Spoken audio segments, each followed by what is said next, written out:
Hello hi നമസ്തേ നമസ്കാരം. ഇന്ന് വളരെ വ്യത്യസ്തമായ ഒരു വെജിറ്റേറിയൻ ഡിഷാണ് അമ്മ നമുക്ക് പരിചയപ്പെടുത്തുന്നത്. വളരെ ടേസ്റ്റിയായ ഈ ഒരു വട കിച്ചടി കേരള സദ്യയിൽ ഇലയിലും വിളമ്പാൻ പറ്റുന്ന സ്വാദിഷ്ടമായ ഒരു കറി തന്നെയാണ് കേട്ടോ. അപ്പോൾ വീഡിയോ മുഴുവനായി തന്നെ നിങ്ങൾ കണ്ടു നോക്കുക, റെസിപ്പി അതേപടി ഫോളോ ചെയ്യാൻ ശ്രമിക്കുക. അമ്മയുടെ വ്യത്യസ്തമായ ഈ ഒരു വട കിച്ചടി കണ്ടിട്ട് നമുക്ക് പെട്ടെന്ന് തന്നെ മടങ്ങി വരാം. ഒപ്പം തന്നെ ഞാൻ വീണ്ടും പറയേണ്ട കാര്യമില്ലല്ലോ, വീഡിയോ ഇഷ്ടമായാൽ like, comment and share, subscribe and click the bell icon. Okay, ഈ വടക്കിച്ചടി തയ്യാറാക്കാനായിട്ട് നമുക്ക് കുറച്ച് ചെറിയ വടകൾ ആദ്യം തയ്യാറാക്കിയെടുക്കണം. നമ്മുടെ പരിപ്പ് വടയ്ക്കൊക്കെ തയ്യാറാക്കുന്നത് പോലെ തന്നെ ചെറിയ ചെറിയ വടകളാക്കി നമുക്ക് റെഡിയാക്കിയെടുക്കണം. അതിനായിട്ട് കടലപ്പരിപ്പാണ് ഞാനിവിടെ എടുത്തിട്ടുള്ളത്. 1 കപ്പാണ് എടുത്തിരിക്കുന്നത് കേട്ടോ. ഇതിന് പകരം നിങ്ങൾക്ക് വേണമെങ്കിൽ വടപ്പരിപ്പ് എടുക്കാം, പീസ് ദാൽ. അതല്ലെങ്കിൽ ചെറുപയർ പരിപ്പ് വേണമെങ്കിലും എടുക്കാം. എന്തെങ്കിലും സാമ്പാറിൻ്റെ പരിപ്പ് എടുക്കാതിരിക്കുന്നതായിരിക്കും നല്ലതെന്ന് എനിക്ക് തോന്നുന്നു കേട്ടോ. ഇതിപ്പോൾ ഒരു 4 വറ്റൽമുളക് കൂടി ചേർത്ത് 2 മണിക്കൂർ കുതിർത്ത് വെള്ളമൊക്കെ മാറ്റി വെച്ചിരിക്കുന്നതാണ്. ഇനി ഇത് നമ്മുടെ മിക്സിയുടെ ജാറിലേക്ക് ഒന്ന് ചേർത്ത് ഒട്ടും വെള്ളം ചേർക്കാതെ നമ്മുടെ പരിപ്പ് വടയ്ക്കൊക്കെ അരയ്ക്കുന്നത് പോലെ നല്ല തരിതരിപ്പായിട്ടൊന്ന് അരച്ചെടുക്കാം. പരിപ്പ് വടയുടെ പരുവത്തിൽ ഒരു പിടി കൂടുതൽ മയത്തിൽ അരച്ചെടുക്കണം കേട്ടോ. കാരണം നമ്മൾ ചെറുതായിട്ട് ഉരുട്ടിയെടുക്കുന്നത് കൊണ്ട് തന്നെ അത് പൊട്ടിപ്പോകാതിരിക്കാനായിട്ടാണ്. ഇതിനി ഒരു പാത്രത്തിലേക്ക് നമുക്ക് ചേർക്കാം. മുഴുവൻ പരിപ്പും അരച്ചെടുത്തിട്ടുണ്ട്.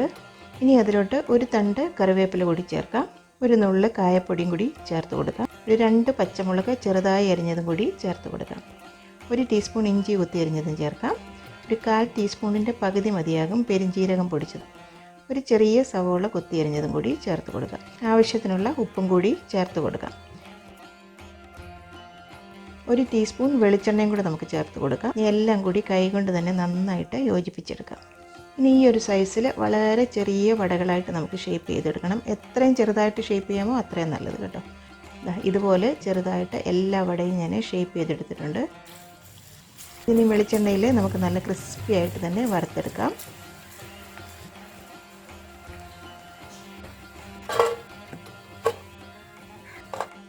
എല്ലാ വടയും ഇതുപോലെ വറുത്ത് കോരിയിട്ടുണ്ട്, നല്ല ക്രിസ്പി ആയിട്ടുണ്ട്.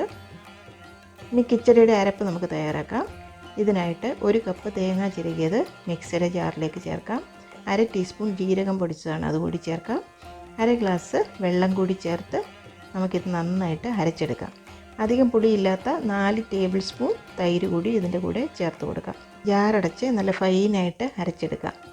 ഇതൊക്കെ കണ്ടില്ലേ, നന്നായിട്ട് അരച്ചെടുത്തിട്ടുണ്ട്. ഇനി ഒരു പാനിലേക്ക് ഈ അരപ്പ് നമുക്ക് ചേർത്ത് കൊടുക്കാം. ആവശ്യത്തിനുള്ള ഉപ്പും കൂടി ചേർക്കാം. കൂടാതെ ഒരു 5 പച്ചമുളക് ചെറുതായി കുത്തിയരിഞ്ഞതാണ്. ഒരു 1/2 ഗ്ലാസ് വെള്ളം കൂടി ചേർക്കാം. ഇനി അരപ്പൊക്കെ ഒന്ന് തിളച്ച് വരട്ടെ. ആ പച്ചമുളകും ഒക്കെ ഒന്ന് നന്നായിട്ട് വെന്ത് വരണം. നന്നായിട്ട് തന്നെ ഇളക്കി കൊടുത്തുകൊണ്ടിരിക്കണം, അല്ലെങ്കിൽ അരപ്പ് പെട്ടെന്ന് പിരിഞ്ഞു പോകും. ലോ ഫ്ലെയിമിൽ തന്നെ വെക്കുക കേട്ടോ. അരപ്പൊക്കെ തിളച്ച് വന്നിട്ടുണ്ട്, ഇത്രയും മതി. ഇനി നമുക്ക് ഫ്ലെയിം ഓഫാക്കാം. ഇനി ഇതിൻ്റെ ആ വലിയ ചൂടൊക്കെ ഒന്ന് ആറി വരട്ടെ.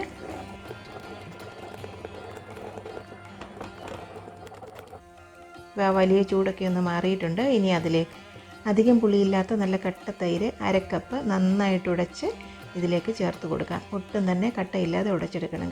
നന്നായിട്ട് ഇളക്കി യോജിപ്പിക്കാം. ഇതിനി സെർവിങ് ഡിഷിലേക്ക് നമുക്ക് ഒഴിക്കാം.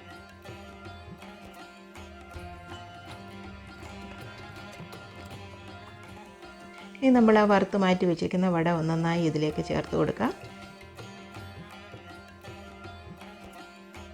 ഇനി നമുക്കൊന്ന് കടുക് താളിച്ച് ഇതിൻ്റെ പുറത്തായിട്ട് ചേർക്കണം. ഒരു 2 ടേബിൾ സ്പൂൺ വെളിച്ചെണ്ണയിൽ കടുകും വറ്റൽമുളകും കറിവേപ്പിലയും ഒക്കെ ഇട്ടൊന്ന് പൊട്ടിച്ചെടുത്തതാണ്. അതുകൂടി ഇതിൻ്റെ പുറത്തായിട്ട് ഒഴിച്ചു കൊടുക്കാം.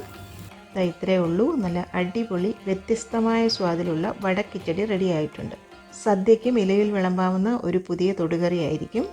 നമ്മുടെ വടക്കൂട്ട് കറിയൊക്കെ പോലെ അതിൻ്റെ റെസിപ്പി ഞാൻ ഷെയർ ചെയ്തിട്ടുണ്ട്. ചെറിയ ചെറിയ ഉഴുന്നിൻ്റെ വടകളാണ് അതിൽ തയ്യാറാക്കിയിടുന്നത്. ഇത് പരിപ്പ് വടയാണ്. പാചക രീതിയിലും കുറച്ച് വ്യത്യസ്തതയുണ്ട്. ഈ ഒരു റെസിപ്പി എന്നെ പരിചയപ്പെടുത്തിയത് ഞങ്ങളുടെ ഒരു റിലേറ്റീവ് ഉണ്ട്, കലച്ചേച്ചിയാണ് എന്നോട് ഈ ഒരു കറിയുടെ കാര്യം പറഞ്ഞത്. ഞാനപ്പോൾ അത് ട്രൈ ചെയ്ത് നോക്കിയപ്പോൾ എനിക്കും ഇഷ്ടമായി. അപ്പോൾ അതുകൊണ്ടാണ് ഈ ഒരു റെസിപ്പി നിങ്ങളുമായിട്ട് ഷെയർ ചെയ്യുന്നത്. അപ്പോൾ കലച്ചേച്ചിക്ക് ഒത്തിരി താങ്ക്സ് ഉണ്ട് ഈ ഒരു റെസിപ്പി ഷെയർ ചെയ്ത് തന്നതിന്. ഈ ഒരു സദ്യയ്ക്ക് വേണമെങ്കിൽ നിങ്ങൾക്ക് ഇലയിൽ വിളമ്പാവുന്ന ഒരു കറിയാണിത്. അപ്പോൾ തീർച്ചയായിട്ടും ഇത് വീട്ടിൽ പരീക്ഷിച്ച് നോക്കുക. നിങ്ങളുടെ അഭിപ്രായങ്ങളൊക്കെ ഞങ്ങളെ മറക്കാതെ തന്നെ അറിയിക്കുക. എൻ്റെ അമ്മയുടെ ഇന്നത്തെ ഈ റെസിപ്പി നിങ്ങൾക്ക് ഇഷ്ടമായെങ്കിൽ ഈ വീഡിയോ നിങ്ങൾ തീർച്ചയായും ലൈക്ക് ചെയ്ത് ഷെയർ ചെയ്ത് ഞങ്ങളെ സപ്പോർട്ട് ചെയ്യണം. ഒപ്പം തന്നെ കറി വിത്ത് അമ്മ സബ്സ്ക്രൈബ് ചെയ്യാനും ബെല്ലൈക്കൺ ക്ലിക്ക് ചെയ്യാനും മറക്കരുത്. പെട്ടെന്ന് തന്നെ ഞാനും അമ്മയും മറ്റൊരു റെസിപ്പിയുമായി എത്തും.